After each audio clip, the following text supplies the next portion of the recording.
में दिख रहा है। उतना भर में आप इधर आते हैं ना तो कैमरा को वो हो जाता है। चलो एक बार बोल दीजिए सर जी।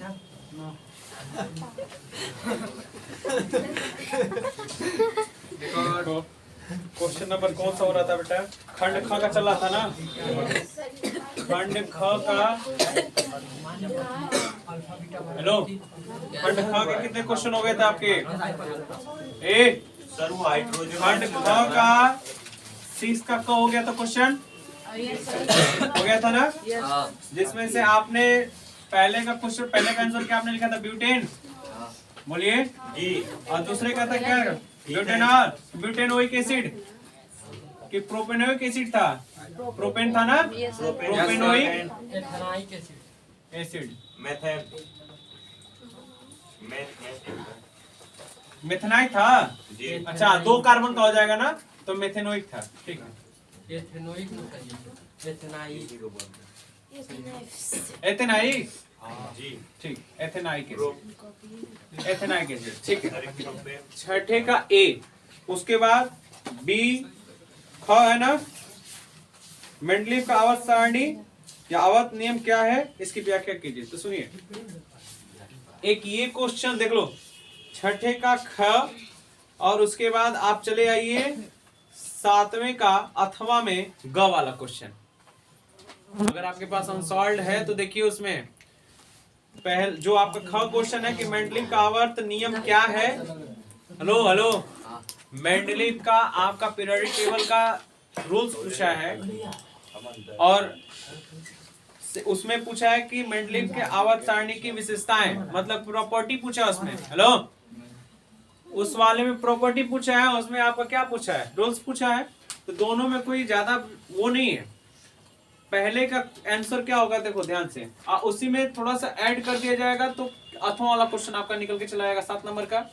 तो कह रहा है कि पहले में नियम में यही है कि जब मेंडलीव ने क्या किया कि पीरियोडिक टेबल बनाया, सुनो, पीरियोडिक टेबल, तो पीरियोडिक टेबल बनाते समय उसने क्या किया कि कितने समूह बनाए? कितने समूह? 16 समूह था पीरियोडिक टेबल के अंदर। 1 2 3 4 5 6 7 8 9 10, और उसके बाद क्या था? सबसे बड़ा बिल्डिंग, नहीं, बिल्डिंग मत होना इसमें, देखो 11 12 13 14 15, और ये लास्ट वाला क्या था? 16। टोटल कितने थे हमारे समूह? 16। ध्यान से देखिए, जो ये आपका ये बिल्डिंग की तरह ये जो स्तंभ खड़ा है आपका, ये ऐसे, ये इसको हम क्या कहते हैं? ग्रुप कहते हैं, समूह। टोटल कितना था? 16 था। और 1 2 3 4 5 6 7 8 9 10 11 12 13 14 15 16, कहाँ गलती है? 18 रहता है। अच्छा 18, तो बीच में गलती हो गई यहाँ पे। अच्छा, यहाँ 10 रहता है बीच में। तो 1 2 3 4 5 6 7 8 9 और 10, तो इसको बढ़ा दीजिए थोड़ा सा, ये हो जाएगा 5, और लास्ट में एक हो जाएगा कितने? 7 का। अब आप यहाँ पे देखो,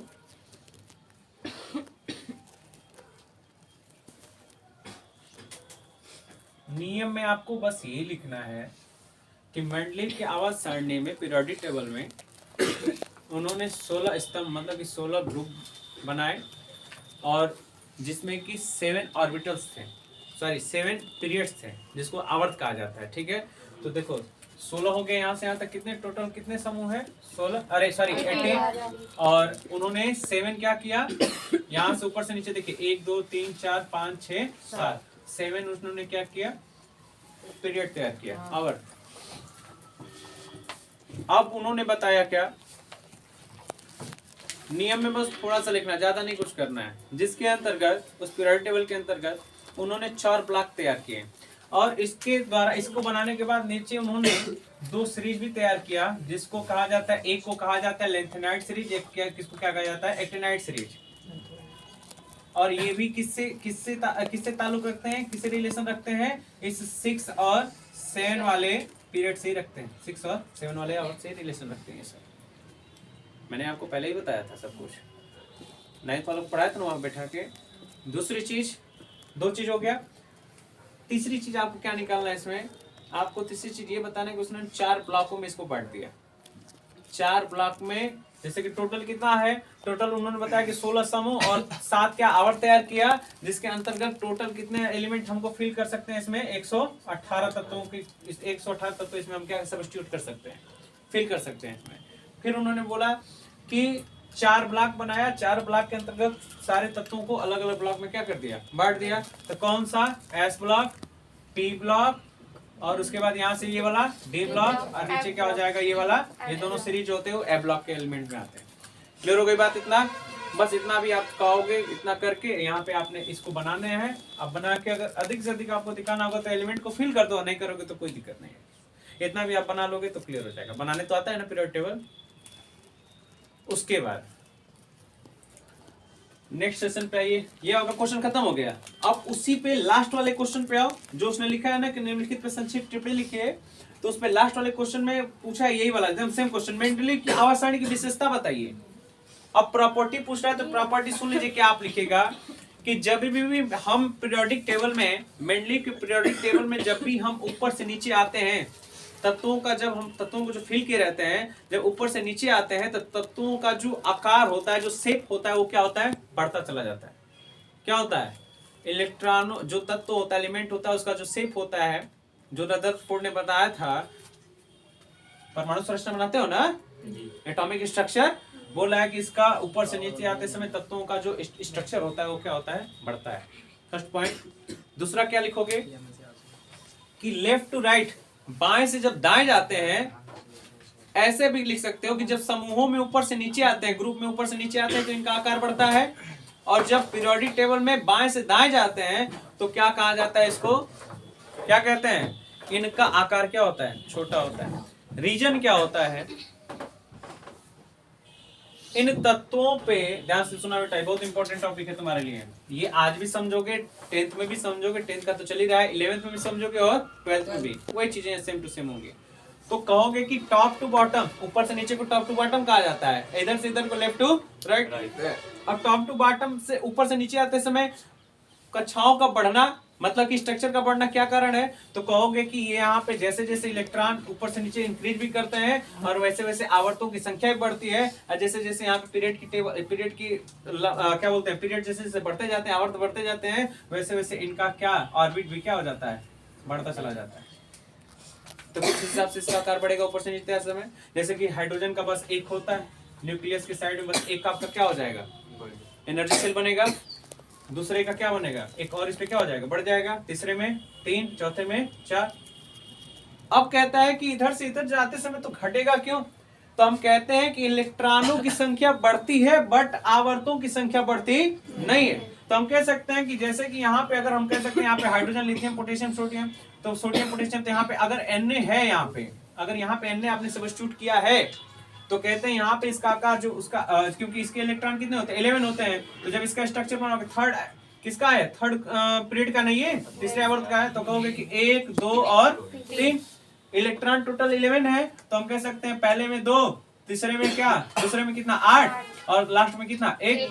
लेकिन सोडियम के इस साइड जब आप आइएगा तो यहाँ पे क्या है, यहाँ पे क्या है, हीलियम, नियॉन, आर्गन है ना, तो आर्गन का कितना होता है, टोटल 18 होता है, तो टोटल 18 इलेक्ट्रॉन हो गया, लेकिन आवर्तों की संख्या नहीं ना घटी, एनर्जी सेल के लिए एनर्जी सेल नहीं ना बढ़ा, इसमें से same to same energy cell वही है। तो मैंने आपको बताया था कि अगर गुब्बारा है या फिर कोई ऐसी रबर की चीज है या कोई ऑब्जेक्ट ऐसा है जिसका साइज अपने आप घट बढ़ सकता है, जैसे घट बढ़ जाए, तो कहोगे कि अगर नॉर्मल लगेगा तो उस पे 2 लोग अगर फोर्स लगा रहे हैं तो उसका शेप हल्का सा चेंज होगा, लेकिन उसी पे अगर सपोज दैट उसी पे अगर 18 लोग लगा दे तो उसका आकार कैसा होगा, कुछ काफी हद तक छोटा हो जाएगा कि नहीं हो जाएगा। तो कुछ का कारण यही होता है कि उसका शेप वही रहेगा, लेकिन इलेक्ट्रॉनों की संख्या क्या होती है, बढ़ती है। जब इलेक्ट्रॉनों की संख्या बढ़ेगी तो उसका डेंसिटी बढ़ेगा, और डेंसिटी जब बढ़ेगा तो चारों तरफ से जब उसमें फोर्स अप्लाई होगा तो अपने आप क्या हो जाएगा, वो छोटा हो जाएगा उसका। बात समझ में आ गया, तो इसकी विशेषता प्रॉपर्टीज हो जाएगा। तीसरी चौथी और प्रॉपर्टी तुमको अधिक से अधिक लिखनी है, तो कहोगे इस मेंडलीव ने इसमें 3 प्रकार के तत्वों को रखा, जिसमें से कि धातु, अधातु और उपधातु, जैसे मेटल, नॉन मेटल और मेटलाइट है इसमें, जिसकी अलग अलग क्या है, अलग अलग उनकी भी अलग अलग क्या है, विशेषताएं, अलग अलग प्रॉपर्टीज है। जैसे कि फर्स्ट प्रॉपर्टी अगर निकालना है तो तुम कह सकते हो क्या क्या, डायमैग्नेटिक, इन्हीं एलिमेंट्स में 3 प्रकार के तत्व हम इसमें पा सकते हैं, डायमैग्नेटिक, फेरोमैग्नेटिक, और कौन सा एक होता है जैसे कि अनुचुंबकीय, प्रतिचुंबकीय, और कौन सा लौह चुंबकीय। तो डायमैग्नेटिक हो गया, फेरोमैग्नेटिक हो गया, और एक तो कौन सा होता है बंद है क्या? Storage is full. तो और फुलो अरे सर चिपी है चिपी है एसडी कार्ड बोलो। क्या क्या भरे पहले वाला बोलो, वीडियो नहीं उड़ाते क्या कल वाला? नहीं सर। तो यही ना गलती है। देखो क्या हम बता रहे थे, और अगर आपको प्रॉपर्टी लिखनी होगी उसमें तो आप कह सकते हो कि पहला होता है पैरामैग्नेटिक, सुनो, पैरामैग्नेटिक, डायमैग्नेटिक और फेरोमैग्नेटिक। तो पैरामैग्नेटिक क्या होता है, इसमें आप प्रॉपर्टी लिख सकते हो किसके हिसाब से? मैंने बोला कि जब पहले आपने बता दिया कि मेटल, नॉन मेटल और क्या मेटलॉइड है, तो आप कह सकते हो कि इसके अंतर्गत उनकी भी एक प्रॉपर्टी जो होती है, विशेषता होती है, जिसको कह सकते हो कि एक होता है क्या पैरामैग्नेटिक, अनुचुंबकीय। कौन कौन सा, ध्यान सुनना, बहुत इंपॉर्टेंट लॉजिक है। पैरामैग्नेटिक जिसको कहते हो इंग्लिश में, हिंदी में अनुचुंबकीय। दूसरा होता बेटा डायमैग्नेटिक, डायमैग्नेटिक जिसको हिंदी में कहते हो तुम क्या, प्रतिचुंबकीय। और थर्ड होता है तुम्हारा कौन सा, फेरोमैग्नेटिक जिसको कहते हो हिंदी में लौह चुंबकीय। सुनिए बहुत इंपॉर्टेंट। तो कहता है कि प्रतिचुंबकीय, सॉरी अनुचुंबकीय किसे कहते हैं? अनुचुंबकीय के बारे में तुमको बताना है तो 3 चीज लॉजिक याद रखना। एक्चुअल में तुमको बहुत अच्छे समझाएंगे, लेकिन इसको अभी थोड़ा सा आगे हमें प्रॉपर्टी लिखना है ना, तो कह सकते हैं कि इसके अंतर्गत हम 3 प्रकार के चुंबक का भी हम महसूस करते हैं कि 3 प्रकार के चुंबकीय भी इसमें गुण रखता है, मैग्नेटिक का भी ये गुण रखता है। तो कितना, तो ये 3 टाइप का। तो कौन कौन सा, तो बोलोगे कि सर ये क्या होता है, अब उसमें भी आप चाहो तो प्रॉपर्टी बढ़ा सकते हो, तुमको तो जितना जितना नंबर पाना है ना लिख सकते हो लॉन्ग क्वेश्चन में। तो कहोगे अनुचुंबकीय क्या है, तो कहता है कि ऐसे पदार्थ जो किसी से या फिर कोई ऐसा तत्व किसी दूसरे तत्व से, कोई एलिमेंट है किसी दूसरे एलिमेंट से अगर रिएक्शन करता है, तो अगर उसको अगर तुम थोड़ा सा भी टेम्परेचर दोगे तो अपना क्या कर लेगा, बॉन्ड को क्या कर लेगा, तोड़ लेगा। जैसे कह सकते हो कि MgCl मैग्नीशियम क्लोराइड, इसको थोड़ा टेम्परेचर देंगे तो क्या हो जाएगा, टूट जाएगा। ध्यान सुनिएगा। तो कह रहा है कि कैसे पहचान होगी कि ये अनुचुंबकीय है, तो कहोगे कि पैरामैग्नेटिक की पहचान सबसे आसान है उन तत्वों में कि जिसके लास्ट में म आता हो, जिसका नाम आप पढ़िए और लास्ट में क्या आता हो, म, और एक ऑक्सीजन, ऑक्सीजन और लास्ट में आने वाले म वाले तत्वों का नाम जो होता है उसी को हम कहते हैं अनुचुंबकीय। जैसे magnesium, potassium, sodium, calcium, vanadium, titanium, scandium, कह सकते हो ना, ये सब के सब हमारे क्या है, अनुचुंबकीय, पैरामैग्नेटिक है। अगर आपसे पूछे कि प्रतिचुंबकीय, तो प्रतिचुंबकीय से पहले हम जान ले किसके बारे में, लौह चुंबकीय, फेरोमैग्नेटिक के बारे में। तो फेरोमैग्नेटिक क्या होता है हमारा, जैसे कि 3 ही होता है, cobalt, nickel, copper, sorry cobalt, nickel, iron, ये 3 हमारे क्या होते हैं, फेरोमैग्नेटिक, लौह चुंबकीय होता है, ठीक है। और जब ये 3 और अनुचुंबकीय पदार्थों को अगर आप छोड़ दीजिए लेने के बाद, जो उस एलिमेंट इसमें बच जाएगा वो सब का सब हमारा क्या है, प्रतिचुंबकीय। बात समझ में आ गया? तो आप प्रॉपर्टी लिखते जाइए। 2 क्वेश्चन आपका तैयार है इसमें से, बोलिए नेक्स्ट क्वेश्चन पे आइए। ये आप, हाँ, आयरन, Fe, CONI और Fe होता है। अब देखो ये छठे का क्या था, छठवें का कौन सा था, ख था, बोलिए। और ये 7वें का अथवा में करके ग था, 7वें का अथवा में करके क्या था, ग वाला क्वेश्चन था। तो नॉर्मल आपको करना होगा तो बस पहले का आप लिख सकते हैं कि नहीं, जो मैंने अभी बताया कुछ देर पहले, और यहाँ पे प्रॉपर्टी लिखनी है तो इतनी प्रॉपर्टी लिख दो इसका। नेक्स्ट क्वेश्चन पे आइए, ग छोड़ दीजिए, कभी फिर बताएंगे आपको। 7वें का क, धावन सोडा तथा मीठा सोडा का क्या लिखना है आपको, सूत्र लिखना है ना, रासायनिक केमिस्ट्री वो बताना है ना। तो धावन सोडा का क्या होता है बताओ फटाक से, धावन सोडा का बताओ, हाँ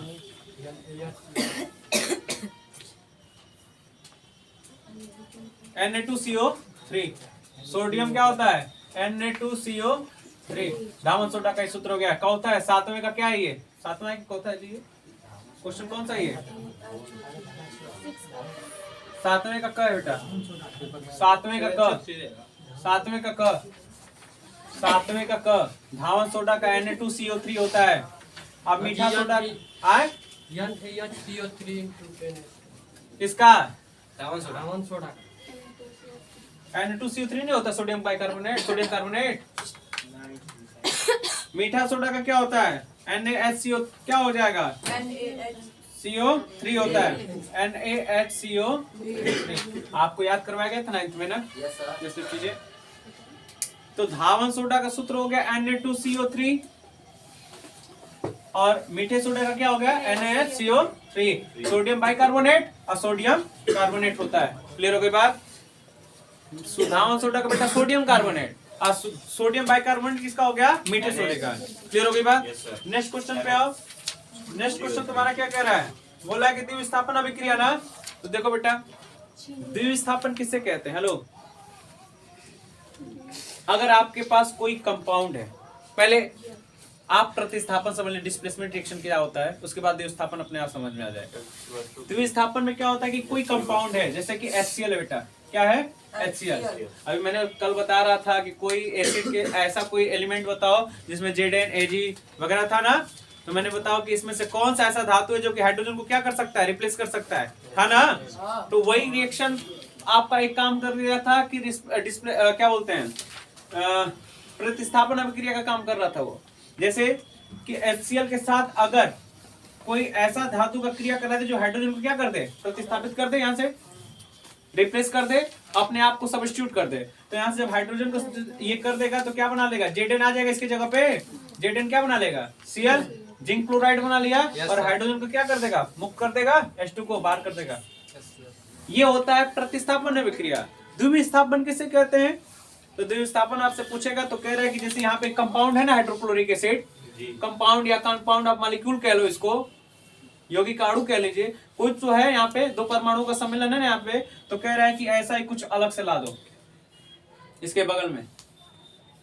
तो सपोज दैट आपने द्रव्य अभिन्यासता का नियम पढ़ा है क्लास 9 चैप्टर नंबर 1।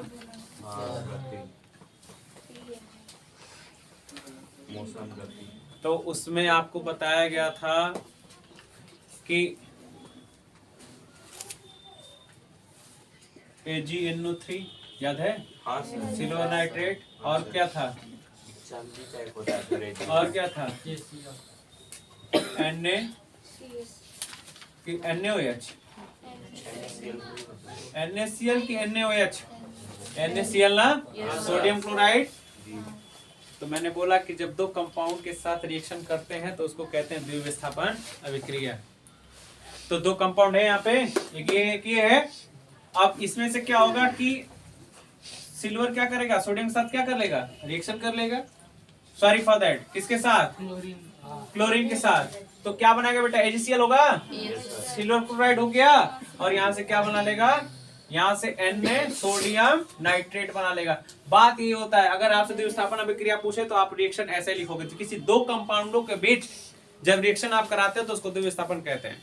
अब कहेंगे कि एक विस्थापन अभिक्रिया मतलब कि विस्थापन जिसको कहा जाएगा, तो सिर्फ एक कंपाउंड रहेगा, कोई अलग से उसमें क्या करिए। जैसे यहाँ पे देखो सर, किसी दो कंपाउंडों के बीच, सुन लो ध्यान से, प्रतिस्थापन किसे कहेंगे, तो कहेंगे कि देखो भैया भाभी, बोलिए। नहीं भैया भाभी नहीं, हो जी भैया। आज की जनरेशन के हिसाब से भैया दो भाभी। जोड़ा हाँ, अगर है, कोई तीसरा जोड़ा इनके साथ देख लिया, इनके बगल में आ गया, तो इनको लेके क्या हो गया, भाग गया। तो ये A, B और C, AB के साथ क्या बना रिलेशन, C क्या हो गया, अपने आप बाहर हो गए, रोने लग तो प्रतिस्थापन हो गया ना, द्विविस्थापन। तो दो को जोड़ा, दो थोड़ी सी AB CD, AB तकला C के, तो AB तकला C के, तो AB बना लिए, और C D को अलग अलग के, सॉरी यार गलती बन गया जी, C को ना आया D ताक रहे हैं, किसका मुंह, B का, पर लेकिन मैंने तो आप नहीं आप तो बना लेगा क्या है, बी को BC हो जाएगा। बात समझ में आ गया, BD होगा, समझ में आ गया, BB नहीं, BD है। समझ में आया? किसको कहेंगे? भैया लड्डू को पता समझ में आया ना दोनों में? अब आपको ये चीज नहीं, ये मत लिख देना लोग, द्विस्थापन अगर आएगा तो बोर्ड एग्जाम में। Next question, yes sir. Next question क्या है बेटा आपका? देखो, संचारण किसे कहते हैं, क्या होता है ना? बोलो, संचारण पूछ रहा है ना?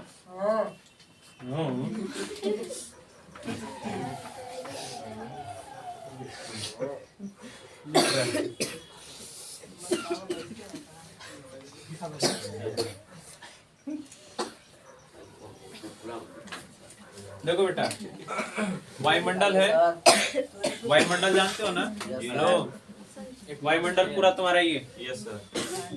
वायु से घिरा हुआ तुम्हारा मंडल। वायुमंडल। तो इस वायुमंडल की परत तो होगी ना कहीं, मेरी बात सुनो।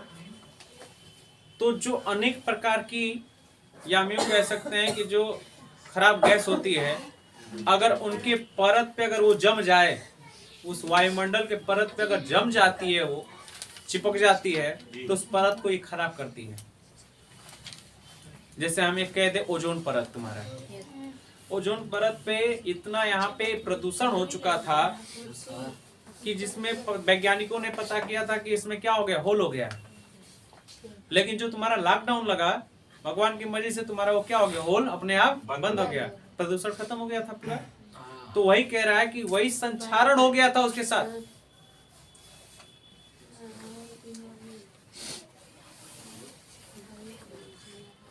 एक मिनट, एक लोग के मन में कंफ्यूजिंग चल रही है, उसको हम थोड़ा सा क्लियर कर दें।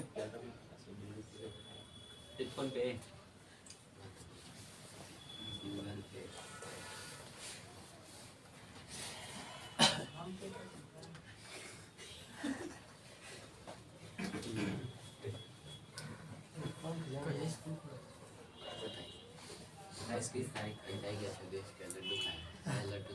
बाद में करना लो।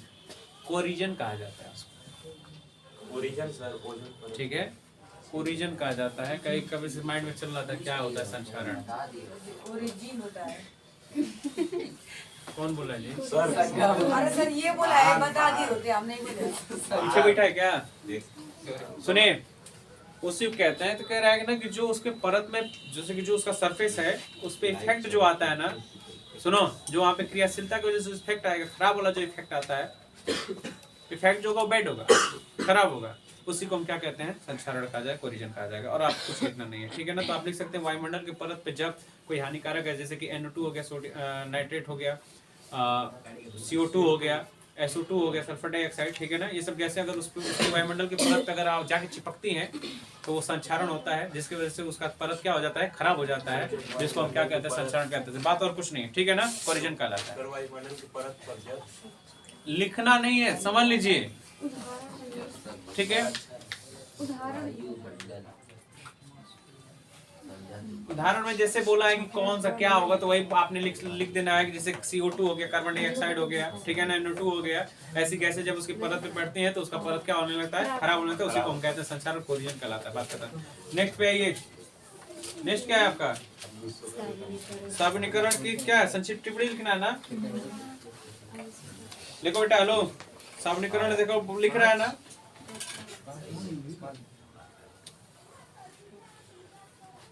साबनीकरण, स्पोनिफिकेशन बोला है, स्पोनिफिकेशन, साबनीकरण बोला है कि जब वसा या तेल को, मोटापा जानते हो ना जी, यस सर। फैटिंग, हाँ सर है। उसी को कहा जाता है वसा, फैट।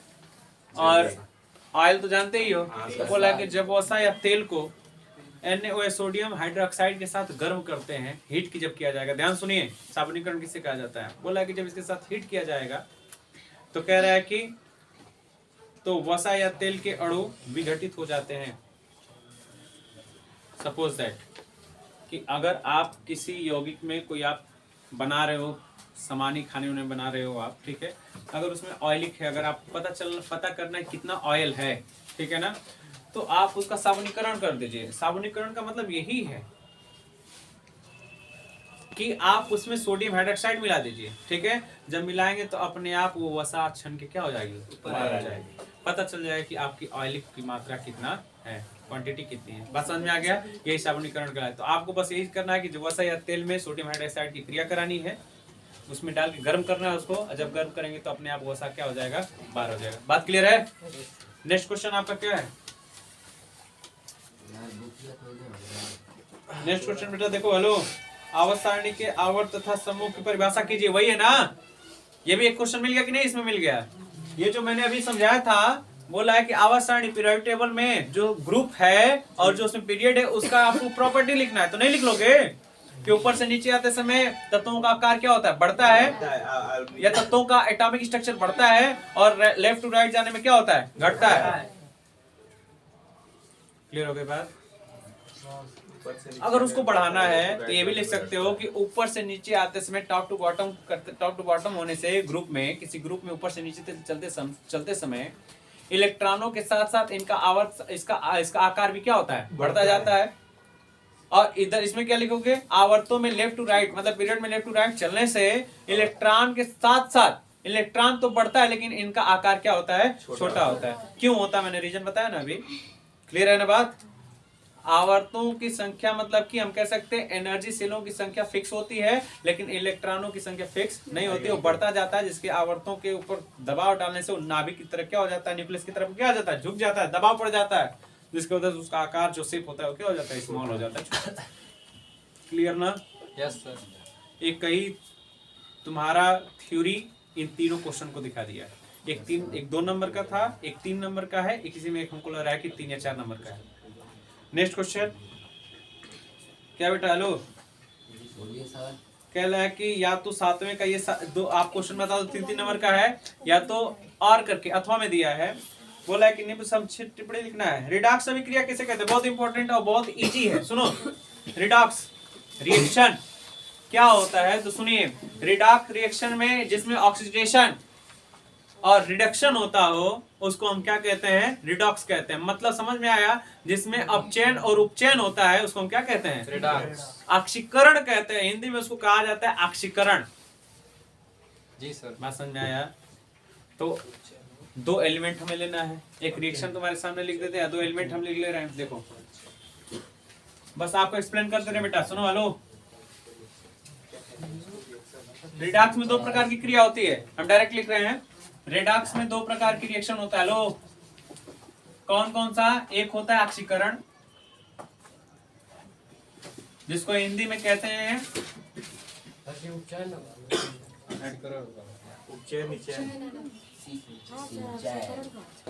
अपचयन भी कहते हैं इसको, ज्यादा दिमाग तेज मत बनो। और दूसरा होता है क्या, उपचयन।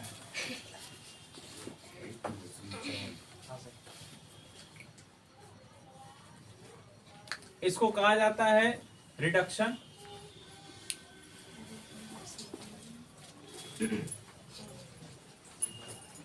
इसको कहा जाता है ऑक्सीडेशन। क्या कहा जाता है? ऑक्सीडेशन। बेटा सुनो,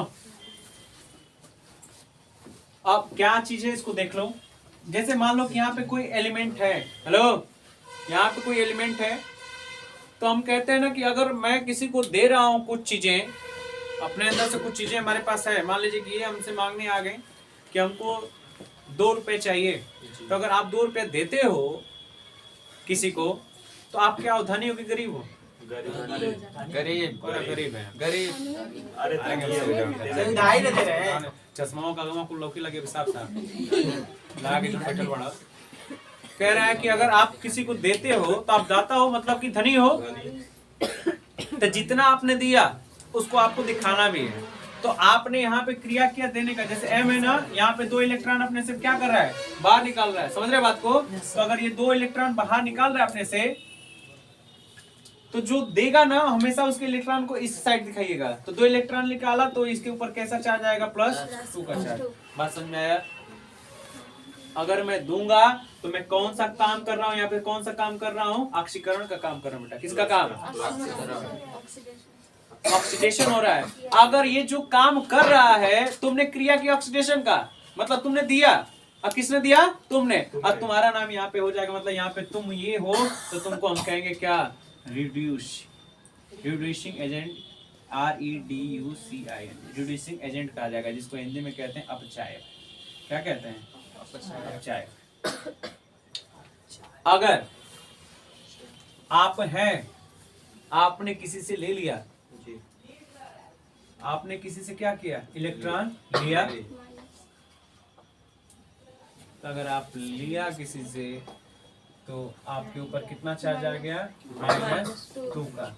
और जो आप लेने का काम करते हैं उसको हम क्या कहते हैं, अपचयन, उपचयन का काम करते हैं, रिडक्शन करते हैं। और इसको जो एक काम कर रहा है, ये वाला जो व्यक्ति है, जो यहाँ सब्जेक्ट है, उस सब्जेक्ट को हम कहते हैं क्या, ऑक्सीडाइजिंग एजेंट। क्या कहते हैं, ऑक्सीडाइजिंग एजेंट कहा जाता है। हिंदी में इसको कहा जाता है ऑक्सीकारक। क्या कहते हैं, ऑक्सीकारक। बात समझ में आ गया? तो व्यास देखो, रेडॉक्स में 2 प्रकार की रिएक्शन होते हैं, 2 प्रकार की क्रियाएं होती हैं। एक होता है किसका, ऑक्सीडेशन का, दूसरा होता है रिडक्शन का। ऑक्सीडेशन में इलेक्ट्रॉन दिया जाता है और रिडक्शन में इलेक्ट्रॉन लिया जाता है। बात खत्म हो गया। रिडॉक्स जी सर। आप 2 उदाहरण, आप एग्जांपल भी दे सकते हो। जैसे कि मान लो कि मैग्नीशियम है, यहाँ पे दे सकते हैं मैग्नीशियम है, Mg है, Mg क्या हो गया, Mg+2 हो गया। क्या हो गया बेटा, Mg+2 हो गया। मतलब कि ये 2 इलेक्ट्रॉन क्या हुआ, बाहर निकाला होगा ना, बोलो, 2 इलेक्ट्रॉन इसने बाहर कर दिया। अब ये इसमें ये था, अब मैंने बोल दिया कि सिल्वर Ag+2 है। क्या है, +2 है, किसी को दिया है ये, और उसने अपना इलेक्ट्रॉन क्या कर दिया, ले लिया ना। जब ले लिया तो क्या हो जाएगा, Ag हो जाएगा। बोलो, इसके ऊपर क्या हो जाएगा, 0 चार्ज हो जाएगा ना। पहले से दिया था, +2 था, और इसने ले लिया तो हो जाएगा। अगर इसमें नहीं समझ में आया तो इसी चीज को लिख दो ना, यहाँ पे मैग्नीशियम को लिख दो Mg+2। जिसे इसने जब दे दिया तो धनी था, ऑक्सीडेशन का काम कर रहा था, और यही अगर अपना इलेक्ट्रॉन वापस ले ले तो कैसा फिर से Mg की फॉर्म में आ जाएगा। मतलब अब कौन सा काम कर दिया, रिडक्शन का काम कर दिया, उपचयन का, दोनों काम यही कर दिया। देख लो, साफ है सामने। तो ये रिडक्स कहलाता है। बात समझ में आ गया, रिडक्स क्या चीज है। नेक्स्ट पे आइए, नेक्स्ट क्वेश्चन पे। हाँ, क्या कुछ अलग है क्या, क्या पहला, क्या बोलो। अरे तब बोल दूंगा। ऑक्सीडेट से उपचयन था ना, वो उपचयन है, तो क्या करना है उसमें, पकड़ो। एक गलती हो गई, देखो सारा थ्योरेटिकल वही है, यहाँ पे उपचयन की जगह पे आप क्या कर दीजिए, अपचयन कर दीजिए, इसको क्या कर दीजिए, उपचयन। हमसे थोड़ा सा मिस्टेक हो गया लिखने में, ये उपचयन हो गया, क्या हो गया, अपचयन हो गया हिंदी में। और बाकी सब ठीक है, इसमें कोई दिक्कत नहीं है, बाकी सब थ्योरी सेम टू वही। बस यहाँ पे उपचयन, ये उपचयन होता है ऑक्सीकरण, इसको क्या कहते हैं, अपचयन कहते हैं, जिसको आप हिंदी में क्या कहते हैं, इंग्लिश में क्या कहते हो, रिडक्शन कहते हैं। नेक्स्ट क्वेश्चन क्या है बेटा, नेक्स्ट क्वेश्चन तुम्हारा क्या कह रहा है, सजाती श्रेणी। हेलो, क्या था जी, होमोलॉजस था ना, सजाती श्रेणी, होमोलॉजस जिसको कहा जाता है, होमोलॉजस सीरीज किसे कहते हैं, सुन लो, बहुत आसान है। कल तुमने एक चीज किया था, मिटा दो इसको ना बेटा, ये लास्ट क्वेश्चन है आपका, बायोमेट्रिक अपने से पढ़ लिया करिए। इसमें जो बायो के क्वेश्चंस है ना, अपने से तैयार किया करिए थ्योरेटिकल। देखिए, हेलो, सजातीय श्रेणी, होमोलॉजस सीरीज किसे कहते हैं, बहुत आसान है। आपने कल काम किया था, क्या आपने किया था कि CH4 बनाया था, तो CH4 जो इमेज था, फिर आपने क्या किया था, कुछ इस हिसाब से बनाया था। जी सर। तो इसका आपने नाम बोला था कि 2 कार्बन है तो इसको हम बोलेंगे एथ, और सिंगल बॉन्ड है तो एन, एथेन हुआ था ना। तो आप इसको लिखे थे C2H6 लिखे थे ना। तो मैंने बोला कि इसके जगह पे यहाँ से हाइड्रोजन, यहाँ पे H H H H और H। बेटा देखो, यहाँ पे अगर बोल रहा है ना कि OH जोड़ दिया जाए, कोई क्या फंक्शनल ग्रुप बताया था ना, कोई क्रियात्मक समूह, तो आपको मैंने बोला था इसका नाम क्या हो जाएगा, 2 कार्बन है एथ, 2 कार्बन का एथ, सिंगल बॉन्ड है तो एन, और OH के लिए मैंने बोला था और लगेगा। एथेनॉल हुआ था कि नहीं हुआ था, नाम लिखा था आपने ना, एथेनॉल। तो कह रहा है कि सजाती, होमोलॉजस किसे कहा जाता है, कह रहा है कि इनका OH ऐसे ही रहे, बस कार्बनों की संख्या तुम क्या कर दो, बढ़ाते जाओ, क्या करो, बढ़ाते जाओ। जैसे क्या, यहाँ पे क्या बेटा देखो, पहले में क्या है, CH4 था, तो CH4 का स्ट्रक्चर ऐसे बनाओगे ना, यहाँ पे तुम क्या जोड़ दो, H कोटा क्या जोड़ दो, H, तो CH3 क्या हो जाएगा, OH। अब इसके लिए क्या लिखा है तुमने, C2H6, एक हाइड्रोजन हटा दिया तो CH5 हो गया, और क्या जुड़ जाएगा, OH। फिर क्या कर दो, C3H कितना हो जाएगा, 7OH। कह रहा है कि आपका वही स्ट्रक्चर है, वही चीजों को बढ़ाते जाना है। जैसे कि यहाँ पे एक कार्बन था तो मेथेन कह रहे थे, 2 कार्बन है तो एथेन कह रहे हो, 3 है तो प्रोपेन कह रहे हो, 4 है तो ब्यूटेन कह रहे हो, है ना। बस आपको क्या करना है, सब में से एक एक हाइड्रोजन को हटा के OH को क्या रखना है, या यूं कह लीजिए कि OH वैसे ही रहेगा, बस कार्बनों की संख्या और हाइड्रोजन की संख्या मतलब हाइड्रोकार्बन को क्या करना है आपको बढ़ाते जाना है। तो एक हिसाब से क्या हो जाएगा, सजाते, ये बढ़ते क्रम में जा रहा है कि नहीं, इंक्रीजिंग ऑर्डर है कि नहीं है। सबसे छोटा क्या है, CH3OH है, उससे बड़ा क्या है C2H5OH है, उससे बड़ा क्या है C3H7OH है, उससे बड़ा क्या है C4H9OH है। बोलो तो ये इसका नाम क्या लिखोगे, मेथेनॉल लिखोगे, एथेनॉल लिखोगे, प्रोपेनॉल लिखोगे, ब्यूटेनॉल है। बोला कि ये हमारा होमोलॉजी सीरीज कहलाता है। क्लियर हो गई बात। ये आपका सेट नंबर 1 क्या हो गया, अब कल की क्लास में बेटा सेट नंबर क्या स्टार्ट किया जाएगा, 2। आप पढ़ के आइएगा, हो सकता है कि मैं उसमें YouTube पे चढ़ा दूंगा, जिसके पास नहीं होगा उसमें आप देख लीजिएगा। उसमें क्या बोलते हैं शॉर्ट वीडियो बनता है ना YouTube पे, उसमें मैं डाल दूंगा, उसको आप देख लीजिएगा। आओ